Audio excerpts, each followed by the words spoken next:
What's going on YouTube? Welcome back to another video. This is part 2 of the finding the leak on the S4, fixing it. Today we are going to be tearing down the supercharger. So I already started a little bit. I have the throttle body off, but I will continue on with this and show you guys how it works, how it all breaks down, all the parts that go into it. Here's the intercoolers on each side. Go ahead and try and test that again, pressurize it just to make sure that that is the absolute problem I have. So I have the throttle body off. Next I'm going to go ahead and remove all of these connectors here. There's a bracket right here that holds them all on. Connects down here and up top. Alright, so I've removed throttle body, the plate behind the throttle body, that bracket that has all the connectors on it. The next thing I'm going to go ahead and do is basically remove these bolts right here. Already started on this side. This is the side that was leaking. Once you have all these off, they're on there pretty tight. You're going to set the supercharger up, have the this facing down, and then go ahead and hit. Let's see if I can. Oh, this thing's heavy. Hit a mallet right here where these two holes are. Be very gentle when you're tapping it. That's just kind of what's going to break the seal right here where these two brackets are.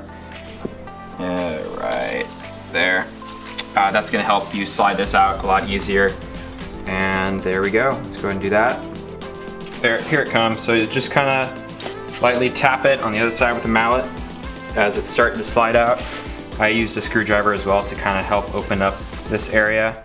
And then it should just slide out pretty easy. Be careful because there is going to be some oil on here. So once you start sliding this out anymore, make sure you have something to catch it, an oil pan, or a bunch of paper towels underneath, which I'm going to do. Here we have it. There's one intercooler. As you can see, it's actually really dirty, as well as in the supercharger. Yeah, let's get some light in there. So in the supercharger, it is like absolutely gross. Try and get in there and clean that out as best as possible before you install the new intercooler.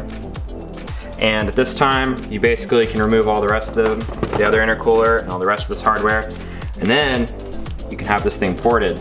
That gets you quite a bit of power, about 20 to 30 wheel is what some people are reporting. So it's a very good mod for you to do, as well as getting some preventative maintenance done. There we have it. I have both intercoolers out. This one was a pain. It just was not wanting to come out. I was able to work it out. But I will continue. I'm gonna go ahead and take this like snap thing off, as well as this. I forgot what this is, the overboost or something, blow off. It's not a blow off valve, but it's like a blow off valve. So take all that off, and then I should be able to get in here and clean all these, and it shouldn't be as like heavy as it was before. There it is, the snout is off along with that little overboost actuator thing.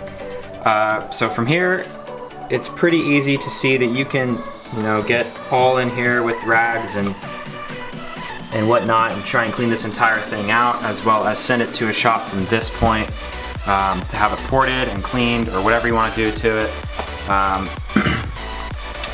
As you can, I actually left the supercharger oil in just because I didn't know how to do it. I will probably end up doing that in a day or two when I can read up on it some more.